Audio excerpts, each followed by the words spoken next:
इतना तो आप सभी लोग जानते हैं कि जिन्होंने रेलवे स्टेशन के प्लेटफॉर्म पे दुकान खोल ली है वो बहुत अच्छा पैसा कमाते हैं। जनरली उनको सामान देने तक की फुर्सत नहीं होती है। कभी कभी आपके मन में भी एक ये सवाल आता है कि काश मेरा किसी स्टेशन के प्लेटफॉर्म पे मेरी भी एक शॉप होती तो कितना अच्छा होता।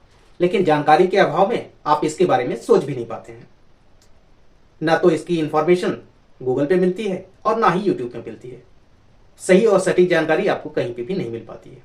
तो आप चाह के भी इसके बारे में सोचते भी हैं तब भी इसके बारे में आप कुछ नहीं कर पाते हैं, क्योंकि आपको सही और सटीक जानकारी नहीं मिलती है। जो कुछ जानकारियां हैं वो भी आधी और अधूरी हैं, जिनको देखने के बाद या जिनको पढ़ने के बाद आपको लगता है कि ये पढ़ना ही या देखना ही बेकार हो गया। जैसे इसके लिए कहाँ जाना पड़ेगा, कैसे अप्लाई करना पड़ेगा, आवेदन की क्या प्रक्रिया है, डॉक्यूमेंट्स कौन कौन से लगते हैं, इसके टेंडर कहाँ पे देखे जाएं, क्या ये टेंडर लेने के लिए कहीं पे रजिस्ट्रेशन करने की आवश्यकता है या डीआरएम ऑफिस जाने की आवश्यकता है। तो ये बहुत सारे क्वेश्चंस आपके दिमाग में आते हैं। तो मैं दोस्तों बता दूं, आज इन्हीं सारे क्वेश्चंस का जवाब मैं इस वीडियो में आपको लाया हूं कि आप किस तरह से अपने एरिया में या अपने रीजन में किसी स्टेशन पे एक छोटी सी शॉप ओपन करना चाहते हैं तो आप ओपन कर सकते हैं। उसके बारे में मैं आपको हर एक चीज बताऊंगा कि कैसे आपको अप्लाई करना है, उसकी टेंडर कैसे होती है, क्या क्या चीजें होती है, सारी चीजें आपको वन बाय वन करके मैं आपको बताऊंगा। तो दोस्तों वीडियो को शुरू करूं इससे पहले आपसे रिक्वेस्ट है कि अगर आप चैनल पर नए हैं तो चैनल को सब्सक्राइब कर दीजिएगा, बेल आइकन को प्रेस कर दीजिएगा, जिससे मेरी आने वाली वीडियोस का नोटिफिकेशन आपको मिलता रहे। और आगे की वीडियो में मैं सिर्फ और सिर्फ रेलवे के टेंडर्स के बारे में बताने वाला हूं। तो ये इंपॉर्टेंट नोटिफिकेशंस, ये इंपॉर्टेंट इंफॉर्मेशंस आपसे छूट ना जाए, तो प्लीज चैनल को जरूर सब्सक्राइब कर दें। अब आपके दिमाग में आता है कि दुकान कैसे खोलें, कहां पे अप्लाई करें, कौन कौन से डॉक्यूमेंट्स लगेंगे, कितने इसमें पैसे लगेंगे। कहीं ऐसा तो नहीं बहुत सारे पैसे लगते हैं, तो ऐसा कुछ भी नहीं है। बहुत सिंपल से प्रोसेस होते हैं, बहुत ही कम पैसों में आप इसको ओपन कर सकते हैं। रेलवे स्टेशन के प्लेटफॉर्म पे आप किसी भी टाइप की शॉप ओपन करके बहुत अच्छा पैसा अर्न कर सकते हैं। जैसे टी स्टॉल, जूस स्टॉल और आपके जो जनरल बेकरी प्रोडक्ट्स होते हैं, वो जनरल जो खाने पीने की चीजें होती हैं उनकी दुकानें, बुक स्टॉल आप ओपन कर सकते हैं, कैटरिंग आप ओपन कर सकते हैं। इसके साथ ही वहां पे आप गिफ्ट प्रोडक्ट के भी आइटम का आप शॉप ओपन कर सकते हैं। आपने देखा होगा बहुत सारी शॉप्स होती हैं।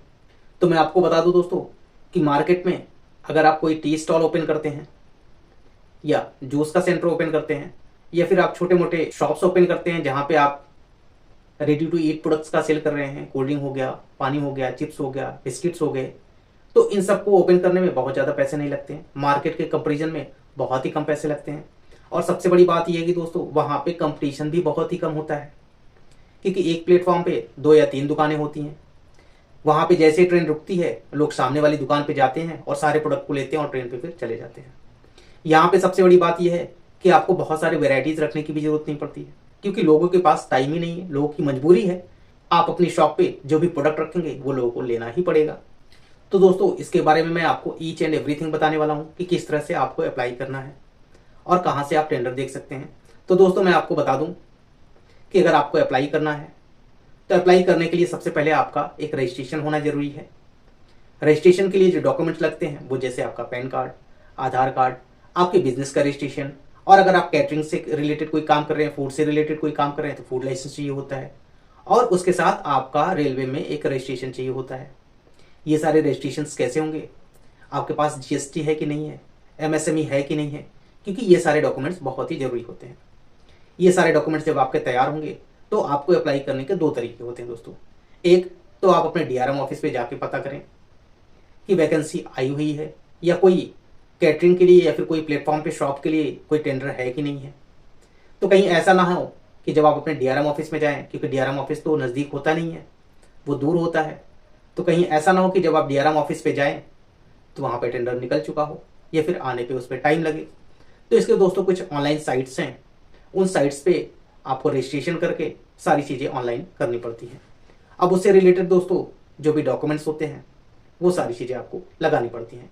उसके कुछ अपने एप्लीकेशन फीस होते हैं वो भी आपको देनी पड़ती है। तो दोस्तों अगर आपको रेलवे के कैटरिंग की सर्विस ओपन करनी हो, पार्किंग के लिए आपको कुछ करना हो, पार्किंग चाहते हो, तो इससे रिलेटेड रेलवे से रिलेटेड बहुत सारे टेंडर्स आते रहते हैं। एडवर्टीजमेंट अगर आप करना चाहते हो अपने प्रोडक्ट्स का तो रेलवे में कैसे कर सकते हैं। वहाँ पे कुछ वेंडिंग मशीन्स अगर लग रही हैं तो उसको अगर आप लगाना चाह रहे हैं तो कैसे लगेगी। तो इन सब के बारे में दोस्तों एक साइट है, उस साइट पे आप जाके देख सकते हैं। उस साइट का लिंक मैं डिस्क्रिप्शन बॉक्स पे दे दूंगा, आप वहाँ से देख लीजिएगा। और इससे रिलेटेड बहुत सारी वीडियोस मैं आपको लाता रहूँगा कि किस तरह से आप चीज़ों को देख सकते हैं। तो दोस्तों अगर आप चैनल पर नए हैं तो चैनल को सब्सक्राइब कर दीजिएगा, बेल आइकन को प्रेस कर दीजिएगा, जिससे मेरी आने वाली वीडियोस का नोटिफिकेशन आपको मिलता रहा है। तो मिलते हैं दोस्तों इसी टाइप की नेक्स्ट वीडियो में, तब तक के लिए धन्यवाद।